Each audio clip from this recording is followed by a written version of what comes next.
क्या आप बवासीर यानी पाइल से परेशान हैं? चाहे सूखी या खूनी बवासीर या फिस्टुला फिश्योर, हर तरह की बवासीर का शर्तीय कामयाब इलाज मौजूद है। Customer care 7207-430-058। हाय नाज़रीन, अगली खबर हम आपको बताने जा रहे हैं जो कि तेलंगाना प्रदेश कांग्रेस कमेटी के सदर रेवंत रेड्डी को लेकर है।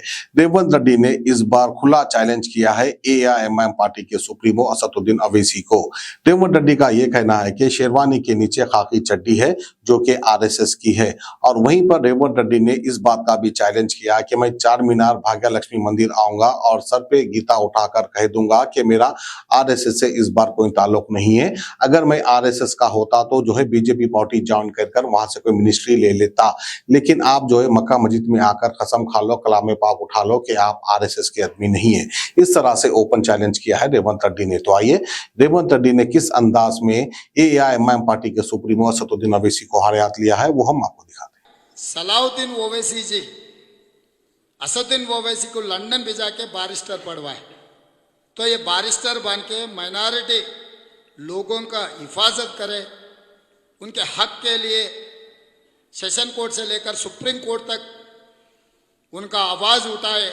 इसीलिए सलाउद्दीन ओवैसी जी इनको बारिस्टर पढ़ाए। इन एक केस में अंदर गए तो इनका वकील कौन है, इनको बेल दिलाए से वाले कौन है? दुब्बा का एमएलए रघुनंदन राव। रघुनंदन राव कौन है? बीजेपी का एमएलए।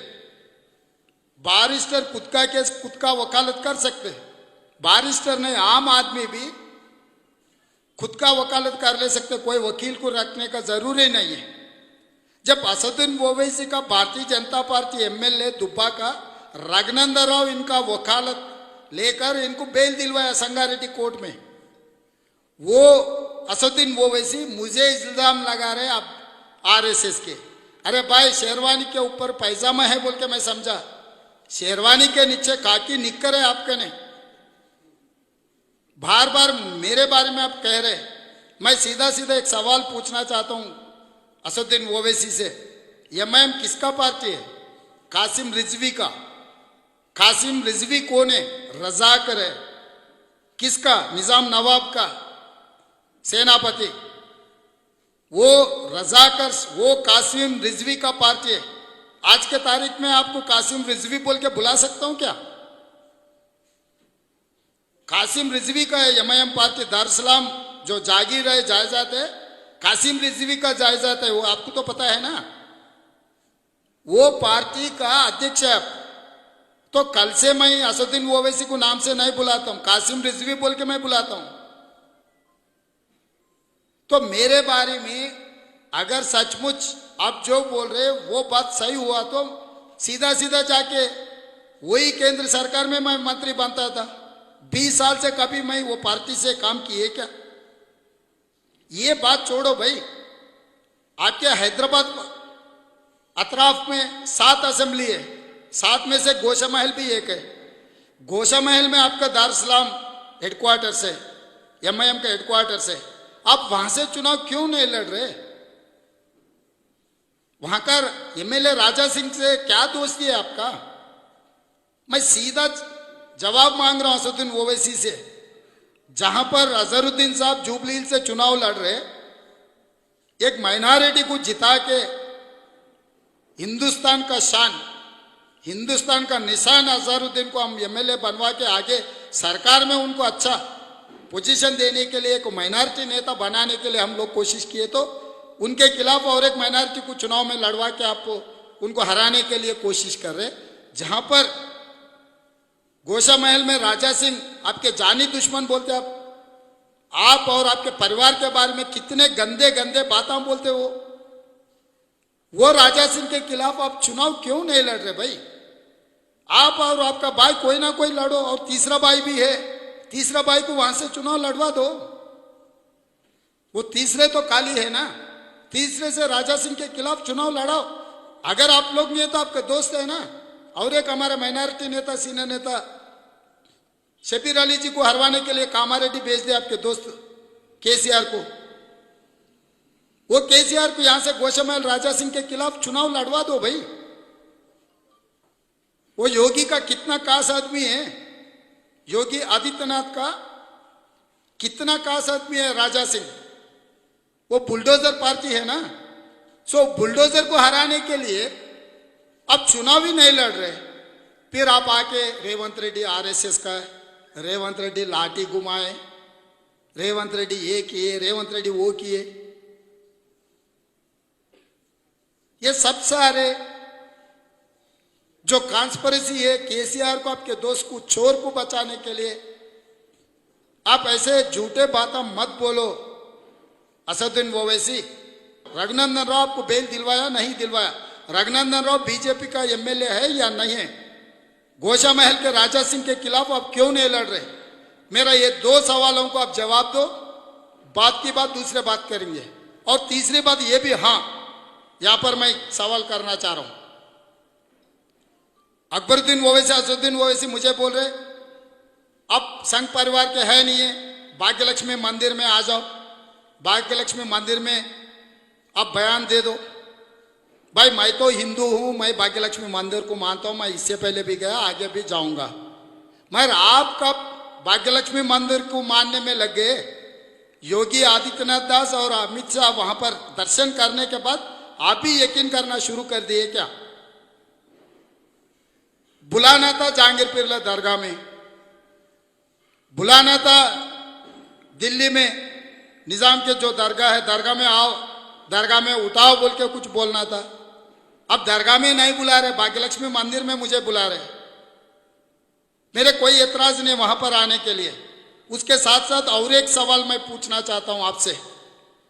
योगी आदित्यनाथ दास और अमित शाह के कास पट्टा, उसके दिमाग, उन लोगों के दिमाग में, दिल में जो है वही काम करते। बीजेपी का एमएलए, सीनियर नेता, उसका नाम नहीं लेता हूं क्योंकि ठीक नहीं रहता, कितने बार आपके घर में, शास्त्रीपुरम आपके महल में दावत दिए।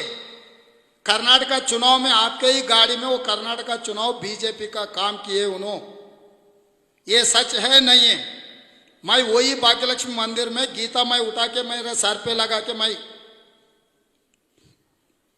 मैं जो बोल रहे आप, मैं कसम खाता हूं, आपको हिम्मत है मक्का मस्जिद में कुरान उठा के सर पे लगा के मेरे घर पे अमित शाह और योगी का खास आदमी बीजेपी एमपी मेरे घर पे नहीं आया, मैं दावत नहीं दिया बोल के आप मक्का में कुरान उठा के आप बोलने का तैयार है क्या? जुम्मे के दिन मैं आता हूं, पहले मैं भाग्यलक्ष्मी मंदिर में मैं उठाता हूं, वहां से मैं सीधा सीधा मक्के में आ जाता हूं। मक्के में आप कुरान उठाओ, सर पे लगाओ, बयान दो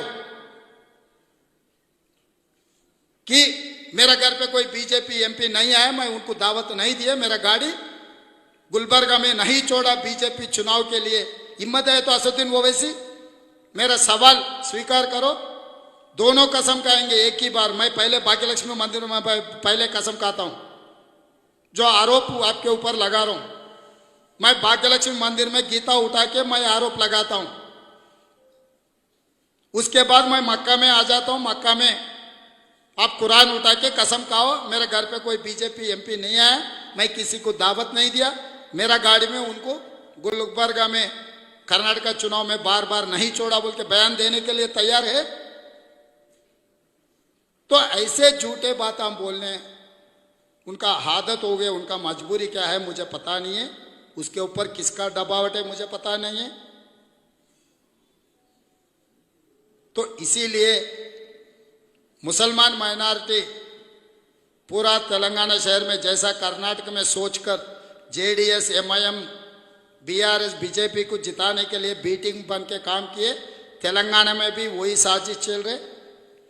BJP MIM JDS B team बन के बीआरएस को जिताने के लिए कोशिश कर रहे। वहां पर बीजेपी की जिताने के लिए ये तीन लोग बी टीम बन गए, यहाँ पर बीआरएस को जिताने के लिए BJP JDS MIM B team बन के बीआरएस को जिताने के लिए कोशिश कर रहे। होशियार रहिए, आने वाले दिनों में जो फैसला करना है, जो सेक्युलर सरकार, मैं हमेशा नहीं रहता हूं कांग्रेस के अध्यक्ष, 3 साल या 4 साल रहता हूं, उसके बाद अजहरुद्दीन साहब भी बन सकता, नहीं तो शबीर अली जी साहब भी बन सकता, अनिल कुमार यादव भी बन सकता। ये कांग्रेस पार्टी है, कोई हमेशा कुर्सी में नहीं बैठते। गांधी परिवार हट के मल्लिकार्जुन खड़गे जी को अध्यक्ष बनाए, ये पार्टी देश को आज़ादी दिलाए सो पार्टी, ये पार्टी तेलंगाना को आज़ादी दिलाए सो पार्टी, ये पार्टी सेक्युलर पार्टी है। ये देश में सेक्युलरिज्म को बचाने के लिए महात्मा गांधी जी से लेकर इंदिरा गांधी जी, राजीव गांधी जी शहीद हुए, जान कुर्बानी दे दिए। ऐसे पार्टी के ऊपर आप ऐसे इल्जाम लगा रहे कि आपको भी चेक करना पड़ेगा, अंदर पैजामा है नहीं तो काकी निकर है, चेक करना पड़ेगा। आवाम की बेहतर सेहत के लिए यूनानी आयुर्वेदिक होम्योपैथी दवाओं से तजुर्बेकार डॉक्टर्स की निगरानी में तमाम अमराज का इलाज किया जाता है, जैसे कि weight loss, tummy fat, hair loss, joint pain, kidney stone, gall bladder stone, बवासीर, सोरियासिस, मर्दाना ताकत जैसे कई और दिगर अमराज का कामयाब शुदा किफायती इलाज किया जाता है। हिजामा फिजिकल थेरेपी, फीट थेरेपी। अपनी बीमारियों से छुटकारा पाइए, more living herbal wellness centre आइए। हमारा पता Toli Chowki, Aditya Nagar colony, Hyderabad. Customer care 7207 430058।